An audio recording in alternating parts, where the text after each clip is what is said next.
So there you go, Oasis, and roll with it. Absolutely fantastic stuff. See, we don't make things up as we go along. Mancunian band. So chatting then to sports reporter and presenter Simon Hill. Now, Simon began his career at Red Dragon FM in around 1992 and later spent 22 years in Australia, becoming a household name as a TV presenter, commentator and reporter on Australia's top TV channels. He returned to the UK earlier this year after wearing out most of the Australian red carpets, I think. First of all, good day, sports. Gareth Williams, lovely to hear your voice after all these years. How are you? I'm all right. Hey, it's been a few years too, isn't it? I worked it out about 30 years. Yeah, it was actually 91 when I went to Red Dragon, late 91, and I left in 93, so I don't think we'll have spoken since then. So that's 32 years, isn't it? Goodness, man. Yeah, good job. We haven't changed much at all. Yeah, the hair might be a bit greyer, but at least it's still there. Right, before we go into the interview itself, I'm just going to play you a little clip, a clip from, I think it's 10 News First. You'll be very aware of this clip, I'm sure. I'll play it. It's about 2 minutes, but it just gives the listeners an idea of just how big a star you became in Australia. Have a listen to this, Simon. Well, he's been the voice of football in Australia for more than 2 decades. Now, Simon Hill will call his final A-League match in Saturday's grand final. He's moving back to England and says it'll be an emotional night as he hangs up the microphone. Football hasn't gone home, but Simon Hill is. I feel it's time. 22 years in Australia, and they've been happy ones by and large, but I feel a pull towards home. My parents are elderly. Chances are he's been a guest in your home, a generation growing up with his commentary. Tim Cahill has done it again! What a goal by Tim Cahill! 2-1 Australia! You become part of people's memory of those big occasions as well. Look, both a privilege and an honour. Simon's seen empires rise and fall, his voice in the DNA of more games than possible to remember. And Barissa scores! And Brisbane Roar have won the grand final! I couldn't give you a figure. It would be, I would imagine, in the thousands. Certainly over 150 Socceroos internationals, I know that. It's a save that means the world to Australia! There's 2 more against Japan and Saudi Arabia, but it'll be full-time for domestic games after the Melbourne Derby, Simon's 17th grand final call. And it will be sad. It's been a huge part of my life. His teammates and fans will feel it too. All great colleagues, very professional in what they do, and I'll miss them. And hopefully they might miss me a bit as well. Bence Hammerley for 10 News First. There you go, Simon. Did that bring a little bit of a tear to your eye when you first heard that? Yeah, I mean, you know, when I went to Australia, which was in 2003, I didn't really know what was awaiting me. The game wasn't particularly big. They didn't have a professional league. The Socceroos, the national team, hadn't qualified for a World Cup in over 30 years. So, you know, I was going to something of a football backwater, at least I thought, and I must have timed my arrival quite nicely because the game sort of took off. And I'm not saying that I had anything to do with that, by the way, but it's just probably circumstance that I was in the right place at the right time. So, you know, my career sort of rose on the back of that because I was lucky enough to be selected to call so many of these big games that sort of captured the attention of the nation. So, you know, it's as I said in that piece there, it's been a huge part of my life. I do miss it already. The new league season has started in Australia, and obviously I'm not part of it for the first time in 20-odd years. So, yeah, it's something that will always be very precious to me. And the football community in Australia were absolutely amazing with me. They welcomed me as one of their own. So I can't speak highly enough of them. Excellent. Let's go back to the beginning. Manchester lad, of course, a City supporter as well. Yeah. What was life like, you know, in that neck of the woods? Because, of course, 70s, 80s, and still is very much a rugby league part of the world as well. Yeah, in part. I mean, obviously football is, the biggest sport by quite some distance. But, yeah, I grew up in a football-mad household. My dad was and still is a mad Man City fan, so he introduced me to the game at the age of 6 by taking me to Main Road. My granddad, who's no longer with us, of course, was a lifelong City fan as well.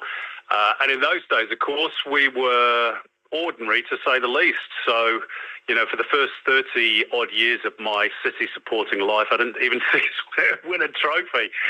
Now, that's obviously changed, mainly because of the money that's flooded in over the last few years. But, I was obsessed with sport generally, but most specifically football. And, I wanted to be a footballer like most kids. And when I realised I wasn't good enough to be a footballer, which was pretty early on, then I set my sights on being involved in the game in a different way. And even at the age of 12, 13, I knew that I wanted to be involved in football. And it was just a matter of finding a way to do that.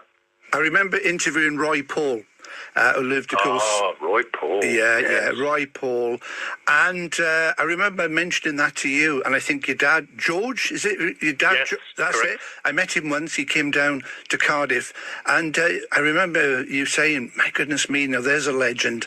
That was back in the 1950s, of course, but a real local legend. Were you influenced then by people like David Coleman, John Motson, of course? Did those sort of guys really influence you in any way into taking up reporting and commentating? Well, if I'm being honest, Gareth, when I graduated from Portsmouth Polytechnic, as it then was, it's a university now, in 1990, and I went on to do a postgrad course in newspaper journalism. I actually wanted to write. Broadcasting wasn't really in my remit at that point. And I'll tell you a funny story of how it happened with Red Dragon. When I finished my studies in 1991, I'm sure you remember this, there was quite a big recession on in the UK, and there weren't a lot of jobs around, certainly not in journalism, and specifically not in written journalism. So I spotted a job that was advertised at Red Dragon in the graduate press, which was commercial production writing, basically writing adverts for the radio station. So I thought at the time, well, maybe that's as good as I'm going to get at the moment. I'll apply for that, see how I go. And within a week, I got the familiar thin-looking envelope, which is normally the rejection letter, from Peter Milburn, who was then the MD. But he said, look, we've seen that you've got some very brief experience as a sports reporter, because I've done a bit of writing for the news, the Portsmouth paper here. We've got a job here as a sports reporter. Would you be interested in applying for that? So, of course, that was what I wanted to do anyway. So I applied for it, and I was fortunate enough to get it. And so my career took a sharp right-angled turn, even before it had begun, really, from written journalism into broadcasting. So that's how it happened. But in terms of broadcast heroes, obviously I loved David Coleman and Brian Moore and all those guys. But my favourite was I was a big radio man, as I'm sure you are, Gareth. I loved Brian Butler, the old BBC Radio 2 commentator, and I was lucky enough to meet him in the mid-90s. Lovely man as well. So he was the guy that I really looked up to. I'm guessing Peter Jones was a little bit before your time, wasn't it? No, well, he worked with Brian Butler, so it was the pair of them together. And Peter Jones obviously was from Wales, although he didn't necessarily particularly sound Welsh. I think he'd been BBC'd in inverted commas. But the two of them working together were... I think he was from Swansea. Swansea. Yeah, I think he was, yeah. But fantastic commentator. So, of course, you met great mates at Red Dragon as well. Mark Collins, of course. I know you're still very friendly with Mark, but Andrew Jones would have been there. Adrian Masters, there's a name from the past. Yeah, I think Adrian was a little bit either before or after my time, to be honest. I don't remember Adrian. Mark, of course, is my big mate. He used to present, I think it was the Drive Time show or afternoons on Red Dragon. So I've actually been staying with Mark. All right, okay. Whilst I've moved back, because I've moved back to Portsmouth, would you believe? So Mark lives here now, works for a local radio station, and so I've actually been staying with Mark. So that's how deep my Red Dragon links go. But there were others like Kevin Thomas. Yeah, Kev, yeah.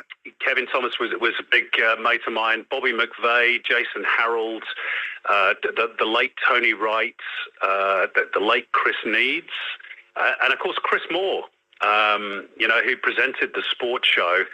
And was very good with me because he basically taught me the ropes and how to present a radio show.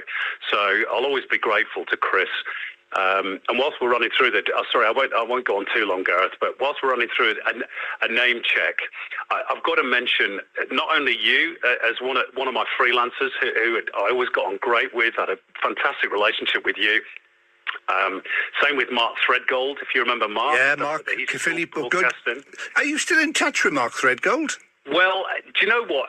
I'm not, and I'd like to be. So, Mark, if you are listening to this, and you've got any inclination to get back in touch with me, then I'm sure you can get in touch with Gareth at the radio station, and he'll pass on the details. But I lost touch with Mark several years ago, and I don't quite know why, but it's all lost in the mists of time.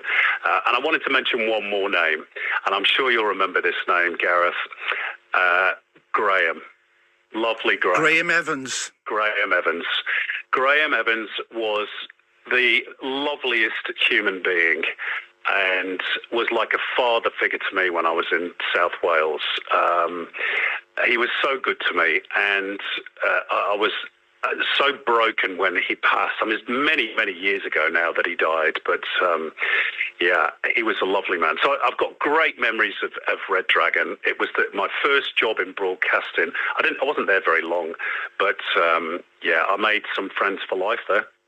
And then afterwards, of course, after you left Red Dragon, it was the BBC for several years, doing the World Service, 5 Live. I did a bit on 5 Live for a couple of years, between 2007 and 2009, I think it was. Yeah. And Final Score with Ray Stubbs as well. So I managed to just touch it a little bit and had a great time. And before we move on, Chris Moore, I have a regular coffee with Chris, so I'll pass on your good wishes. Please do. Lovely guy. Will do. So Australia then, 2003, a major step. What made you make that big switch from the UK to Australia? Again, it's a bit of a slide indoors moment, to be honest, Gareth. I'd been with the BBC for 8 or 9 years. And in 2001, if you remember, this new digital service called ITV Digital started, supposedly to rival Sky Sports. I think it was called On Digital to start off with, and then it changed to ITV Digital. Anyway, to cut a long story short, ITV Digital came in for me, offered me a job, and I decided to go for it, thinking, well, that's me for the next 10, 15 years. And of course, within 12 months, the network went bust. So we were all out of work, and I didn't really know what I was going to do. I wasn't even sure if I'd work in broadcasting again, to be honest. A lot of people didn't on the back of that. Around the same time, a friend of mine called Rob Minshall, who's a Manc like me, Man City fan, who I'd worked with at the BBC World Service, he'd emigrated to Australia quite a few years beforehand, and I'd stayed in touch with him. And I went over to see him on holiday on the back of the 2002 World Cup, where I went just as a fan. And I was only there a few days, and Rob said to me that there's a job going here in Sydney as a commentator. The other guys left or can't do it. I don't know what the story is. You should go for it. And I said, well, come on, they don't know who I am. I live on the other side of the earth. How do I get a visa? All that sort of stuff. To be honest, I just sort of dismissed it, really. But he went on about it so much that really, to shut him up, I said, look, when I get back to the UK, I'll send them an email with my CV and a show reel, thinking that will be it, really. So I did that, and to my utter amazement, within a week, they got back to me and said, look, we're very interested. We're happy to sponsor you to come out to Australia. So wow, not bad. Yeah, I mean, I was just gobsmacked, to be honest. So I thought, well, why not? Let's go and do something different. I'd always fancied living overseas. I only knew Rob in Australia. He was the only person I knew. And he moved to Brisbane, by the way, a week after I landed in Sydney. So I was completely on my own at the other side of the earth. I guess that might have been a good thing in a way. Yeah, in some ways, because you had to sort of well, it was sink or swim, basically. So I was finding my way in a new country. Obviously, I had a new job. Things like the currency was different. The way they drove was different. Having to set up bank accounts. Just getting to grips with an entirely new culture, even though the language was the same. It wasn't easy. But, you find your way gradually. And obviously, having the job really helped me because I had not only a regular income, but a purpose for being there. And as I say, I was fortunate enough that the game of football, which I was paid to cover, started having a real renaissance almost immediately after I arrived. So, yeah, it was perfect timing, really. But again, just luck of the draw, one of those things. And that was SBS Sports, that was Simon, wasn't it? Yeah, SBS Television, with whom I worked for 3 years. And then I transferred over to Fox Sports because that was a big one. Yeah, they acquired the new competition, the new domestic league called the A-League, started in 2005, and Fox Sports, which was effectively Sky Sports in Australia, the pay TV company, they acquired the rights to that competition. And obviously I wanted to work on it because, that was the domestic league. So I transferred over in 2006, stayed with Fox for 14 years. And then the last 4 or 5 years, I was with Channel 10, which is a free-to-air broadcaster, and they were the broadcaster who took over the A-League rights once Fox withdrew. So when you joined Fox Sports Australia, did you get a call from the big man himself, Rupert Murdoch?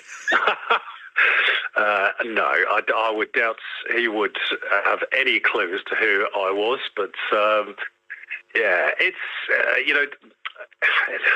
to be honest, the last few years at Fox were not great. The place became heavily Murdocked, in inverted commas. Before that, it wasn't really. It was, it was always quite commercial, but you understood that. But the last few years weren't particularly pleasant. So, yeah, I wasn't sorry that I left in the end. So you covered the A-League, over 150 Socceroo matches. That's not bad, is it? Amazing. The Socceroo's games were the cherry on the cake for me. That was the real highlight and a real privilege as a foreigner to be able to do that many national team games. And we travelled all over the world in the early days. I mean, COVID's changed a lot of things with broadcasting. We do a lot of stuff behind screens now, which is unfortunate. But we were lucky that we had the halcyon days where if Australia were playing a World Cup qualifier in Honduras, which they did in 2017, we were there. If they played an Asian World Cup qualifier in Kyrgyzstan, we went, which we did in 2015. So, I travel the world getting paid to talk about football. I mean, wow, that's not bad, is it? That's brilliant. Brilliant. That was the thing. Those are the things I dreamt of when I was a kid. So, did you often pinch yourself? Well, certainly in places like Kyrgyzstan, and Bishkek was one of the most fascinating places I've ever visited. And I remember sitting in our commentary position pre-kickoff, and it was one of these antiquated Soviet-style stadiums because, of course, Kyrgyzstan used to be a part of the Soviet Union. And there was a big factory belching out black smoke on one side of the stadium. There was the Parliament building, very ornate, very Russian, on the other corner. And the backdrop were the Alatu Mountains, which still had snow on the caps. And I remember just surveying this scene from my position high in the stand and thinking, this ain't half bad for a kid from Salford. I'm quite enjoying this. So I've been very fortunate to have those experiences. You mentioned the A-League, Simon. How would that compare with, say, for example, the Premier League, the Championship League One in England? How does it compare in terms of standard? Well, this is an oft-quoted discussion. It's difficult to know because it's a different style of competition. Over here it's played in winter for a start. We play in summer in Australia, so some of the games kick off at 3:00 in the afternoon in 35-degree heat. So wow. Of course, the pace is much slower. the grounds are much harder underneath because the sun bakes the ground during the summer. So you can't play the same style of football that you do over in the UK when you play on soft ground in cool conditions. Some of the better A-League clubs, I think, would do pretty well in the Championship, to be honest. Some of the ones down at the bottom would probably struggle in League One. That's probably the best view of the standard, but it's a conversation that happens too often in Australia as well. You know, what's the standard? What's the standard? Well, I always quote, the days of me supporting Man City when we were in League Two. I mean, the standard was damn awful, to be honest. In the good old days of main roads. Yeah, we were dreadful, but it didn't stop me going because that was my team. So it's not the Premier League, and it never will be the Premier League because it doesn't have the money. But it's a good standard, and the fact that they've sold, I think, over the last 2 seasons, close to 50, 60 players to European leagues from the A-League suggests that they must be doing something right. Absolutely. What was the big change for you, Simon, when you returned this year? When you come back, when you look at the Premier League, is it the amount of money that goes into football these days in England? Yeah, I mean, I think that's generally the case in football worldwide. One of the things I don't like about the game is certainly the top level, the increased corporate approach. I think the ordinary fan has largely been priced out of the game. I remember going a couple of years ago when I was over on holiday, took my dad. He doesn't go too often these days because he's cracking on a bit. But I took my dad, and I think we were the only Manx in our section of the stands. The place was full of tourists. And I remember looking around thinking, well, where's all the guys that I used to go to the game with? They're not here. So I think that's something that's been lost to the game in the UK. It's all about money, of course, and those tourists probably go and spend more in the merchandise store than the locals do. So I don't like that aspect of it, but that's not unique to England.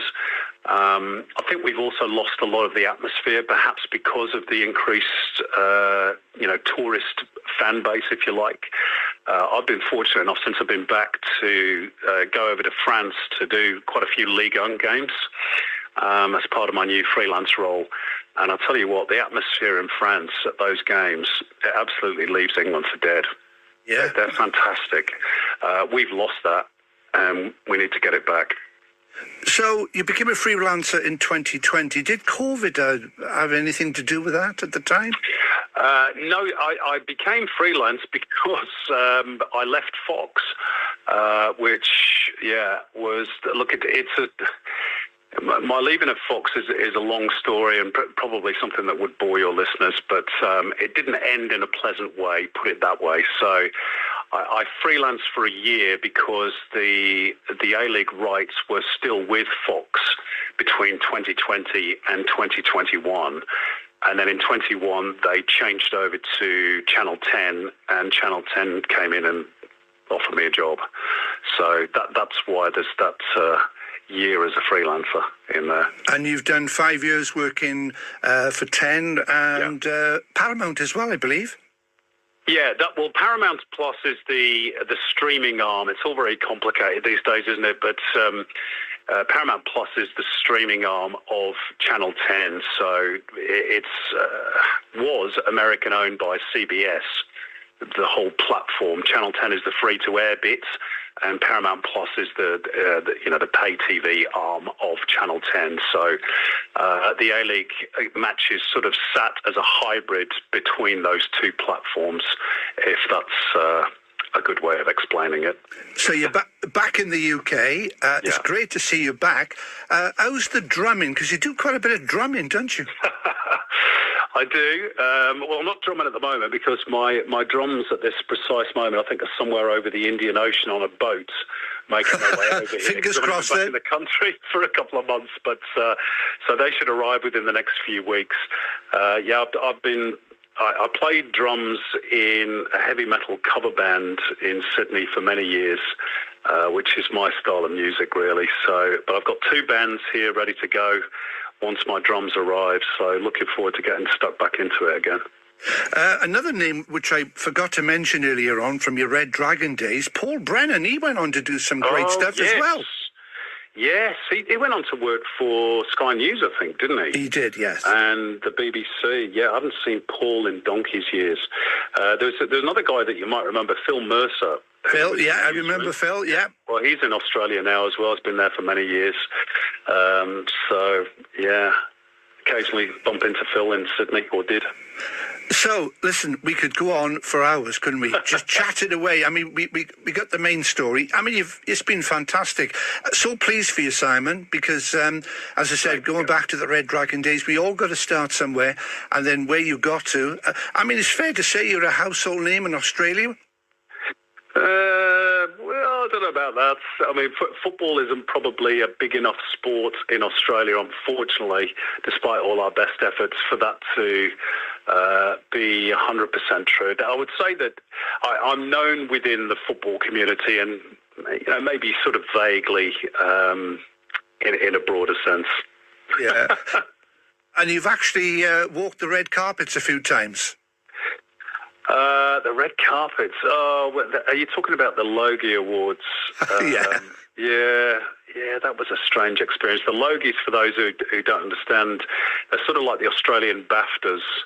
And when I was with SBS, we were nominated a couple of times. So, yes, I did go and walk the red carpet, but to be honest, I didn't enjoy all that. Stick me in a T-shirt and a pair of jeans. I'm not comfortable in a suit and a dicky bow. That's not me. Well, listen, it's been great having a long-awaited catch-up, Simon. Thanks for joining us on GTFM today. And I'm sure there's plenty of fuel left in the tank. I mean, good luck with everything that you do, mate. And next time you visit Cardiff, we'll have a couple of tinnies, shall we? I think that would be fantastic. In fact, I haven't been to Cardiff for so many years, so I'm going to make a plan to get down there and catch up with a few people, yourself definitely, and maybe even Mark Threadgold if we can find him. I'm sure we will. Now, I'm sure you're not maybe a huge fan of the Seekers, but of course they come from Melbourne, and I thought this song kind of wraps it up for you after 22 years down under. Are you ready for it? Go on, let's hear it. Simon, thank you very much indeed for joining us on GTFM. Great to speak to you, mate. Absolute pleasure.